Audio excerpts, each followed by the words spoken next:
détermination et de persévérance, le cauchemar Maria Glita prend fin.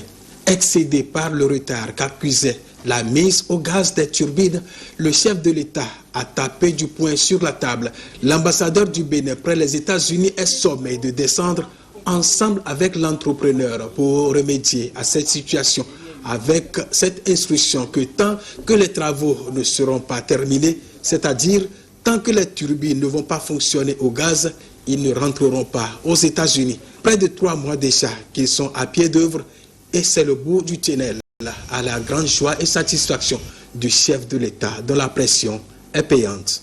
Cette turbine fonctionne au gaz et le 8e en essai sera aussi fonctionnel dès ce vendredi soir. Avec ce test concluant, Maria Glita est au top de sa capacité et injectera dans le réseau de la CEB 80 MW pour renforcer le disponible au plan national. Monsieur le Président, vous êtes venu au moment où nous sommes en train de conclure les essais au gaz. Nous avons fait, pour la centrale, 6 unités ont déjà été testées au gaz et fonctionnent à la pleine capacité. 6 unités ont déjà été testées au gaz à pleine capacité. Actuellement, l'unité numéro 7, la 7e unité, est en cours de test en ce moment. Et d'ici ce soir, nous allons finir avec la dernière unité. Nous avons mis en service une unité au gaz. C'est l'unité numéro 1. Là. Il y a 8 unités, non? Absolument.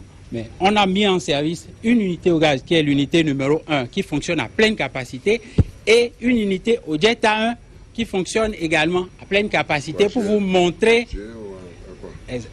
Le G1 fonctionne là. Ça fonctionne au gaz. Au gaz en ce moment. En ce moment. L'unité numéro 3 Quelle puissance? à pleine capacité. C'est-à-dire 10 MW. 10 MW. Oui. Okay. Et l'unité numéro 3 fonctionne au Jet A1, 10 MW, en ce moment, pour vous montrer quelles sont les potentialités que la centrale nous offre. Nous sommes capables aujourd'hui de fonctionner au Jet A1 et au gaz à la fois. Par un jeu de questions-réponses qu'il affectionne, le chef de l'État a voulu comprendre ce qui fait le coût élevé de la production au gaz de l'électricité, car les informations qui lui sont parvenues font état du coût relativement élevé du kilowattheure qui est de 60 francs au Bénin, tandis qu'au Togo, le kilowatt est de 90 francs. Les réponses données sont assez édifiantes et révèlent que l'option béninoise, quoi qu'on en dise, est la meilleure.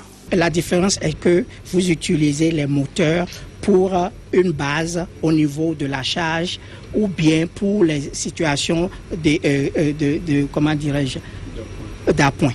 Les turbines sont mises en place pour la continuité de l'électricité, tourner en base.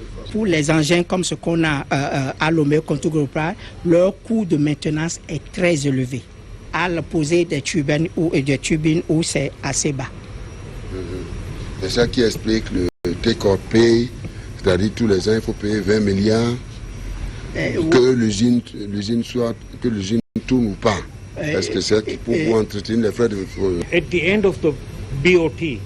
À la fin du BOT que Contour Global a, et le coût total de l'investissement sera 170 millions de dollars à la fin pour 100 mégawatts. 170 millions de dollars, à peu près 85 milliards de francs CFA que Contour Global aurait coûté au gouvernement togolais à la fin du paiement de leur BOT. And how about this one? 67 million. Dollars, right? 67 millions de dollars pour la centrale de Maria Glita. Donc, une quarantaine, à peu près 40 milliards de francs CFA. Donc, c'est la différence. La différence. Donc, 85, près de 85 milliards. Et ça, c'est une quarantaine de milliards. Poste de transformation. Et dit que la centrale de Maria Glita a un poste de transformation qui permet de transférer l'énergie, d'évacuer l'énergie. C'est-à-dire qu'il y a un ajout de technologie qui permet de faire un transfert d'évacuation, c'est ça, non? De l'énergie, la transformation de l'énergie, ce que Contour Global à leur station n'a pas. Donc c'est une valeur ajoutée à la centrale. Eux, ils font la transformation sur, comment dirais-je, un système qui existait déjà. Le constructeur dit que à ce jour, dès que ce soir, quand on aurait fini tous les essais, que les 8 turbines de Maria Glita vont tourner de manière continue au gaz, 24 heures sur 24. C'est correct? Yes. C'est ce qu'il nous dit. Donc ça veut dire qu'on pourra produire 24 heures sur 24, 80 mégawatts à partir de Maria Glita au gaz. La balle est maintenant dans le camp du